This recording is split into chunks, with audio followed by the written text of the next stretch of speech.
Should we be sitting down and talking, Alex? Well, I think we have to ask, how could we begin this sort of process? I mean, with the Iranian regime, and we're now have in fact said to the Iranians that we do want to sit and talk. We've given them incentives to sit and talk. The only thing we've asked of them is not even to stop their enrichment process, but merely to suspend it. And then we would sit down and talk. They would get trade incentives merely to sit and talk, as you say.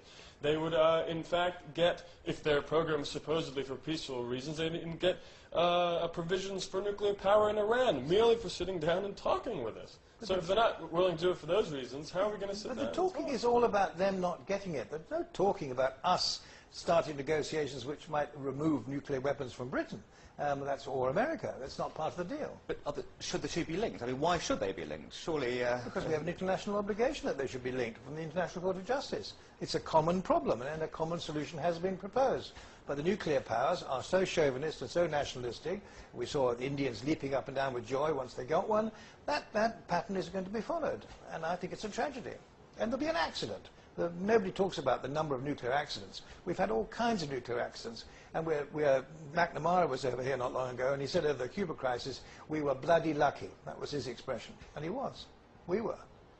Douglas? Well, I like the assumption, or if one took that as being true, I like the assumption still that one would give benefit of the doubt to a regime like Tehran's, which Mr. Kent keeps on seeming to think we have no hints about its nature. He seems to assume that anything that happened in the way of disarmament from the Western nuclear powers would induce Tehran to stand down. I mean, I think this is naivety, which, I mean, if it was simply naive, then, I mean, it would be sad. But this is dangerous. I mean, this is talking about the survival of our culture, the survival of whole nations.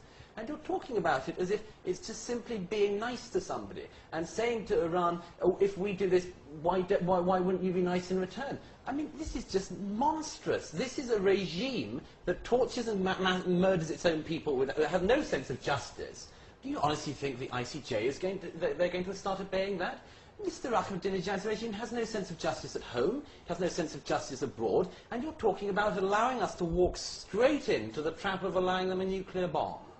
Nothing of the sort. I'm suggesting the beginning negotiations. We have hundreds of regimes, dozens of regimes with appalling records of human rights, and we aren't exactly so wonderful. Guantanamo Bay is not exactly a five-star prize, is it, for the West? But it goes on. No, but it isn't. So human rights are human rights, and we have arguments about them.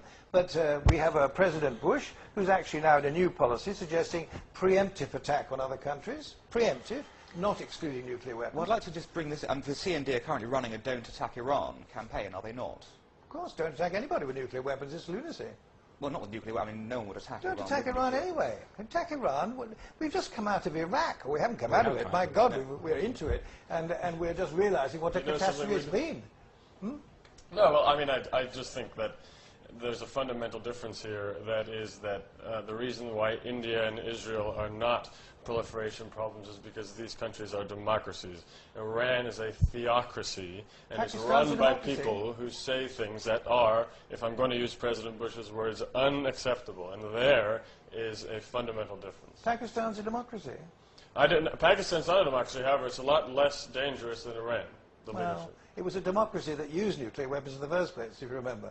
I'm not quite sure how relevant that is. Well, because democracies do horrible things sometimes, don't they? I'd like this, the onus is on the democracies to prove their goodness, but we have to prove the badness of autocratic, theofascist regimes.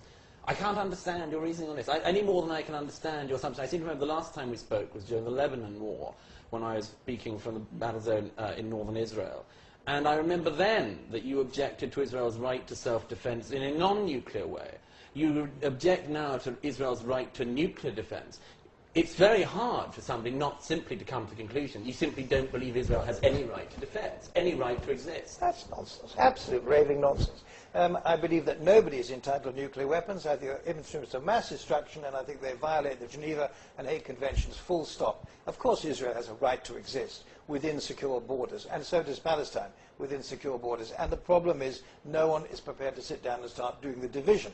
And in fact, they've so planted settlements that the division is effectively impossible. And again, the onus there is on Israel, not on the Hezbollah or on Lebanon or anyone else. It's the democracy that's castigated. It's the theofascists that get away with it.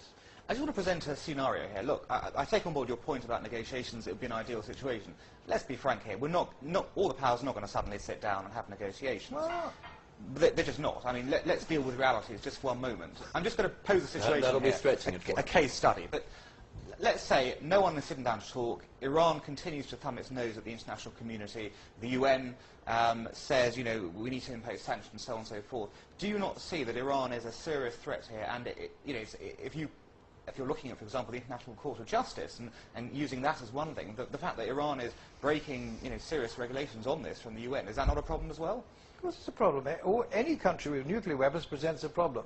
Absolute problem. And it's not just the possession and whether we use them or not. It's the existence of these things. We've had them fired by... We haven't had them fired by accident. We've had bombers going off with them. We've had miscalculations that are incredible. In fact, Namara said that he didn't know that there were actually Soviet missiles on Cuba when they were doing all this strong-arm stuff with the Soviets over the blockade.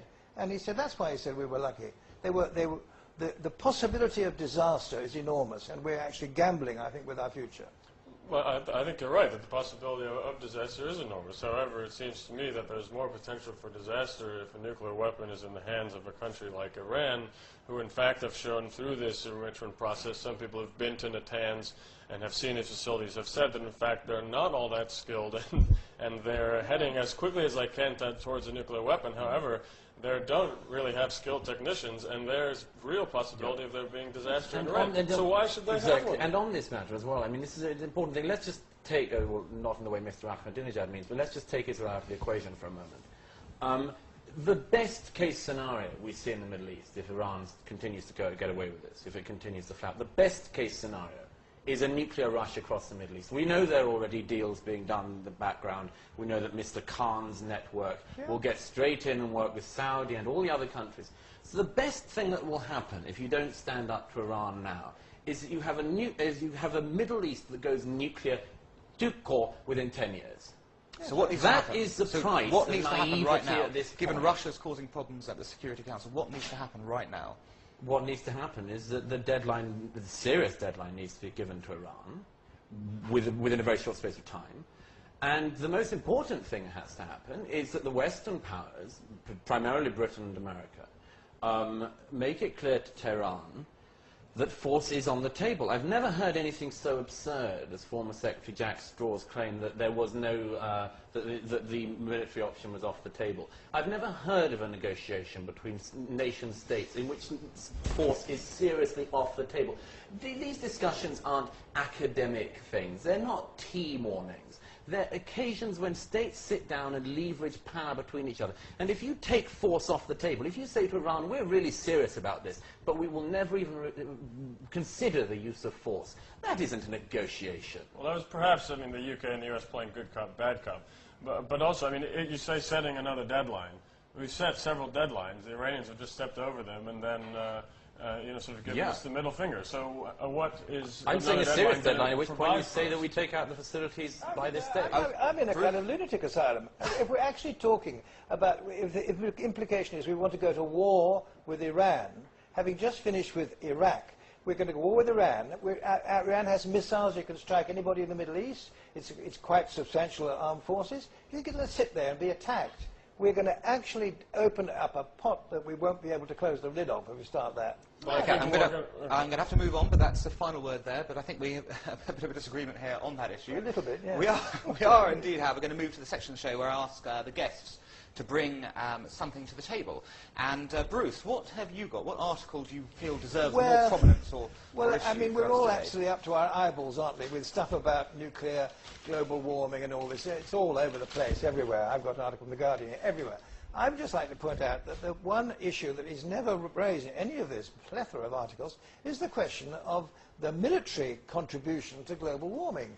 The military of the world use something like a quarter of the high-octane fuel for aircraft. They use immense amounts of oil. The Pentagon, only because I know the figures of the Pentagon, I don't know the others, Pentagon uses more than any other government body anywhere. We use metals, we emit all kinds of stuff in construction. But the military factor seems somehow to be left out. Rather like last year in Edinburgh, they left out, they said make poverty history, but they never talked about the $1 trillion a year we spend on war. So the military being polluters, Douglas?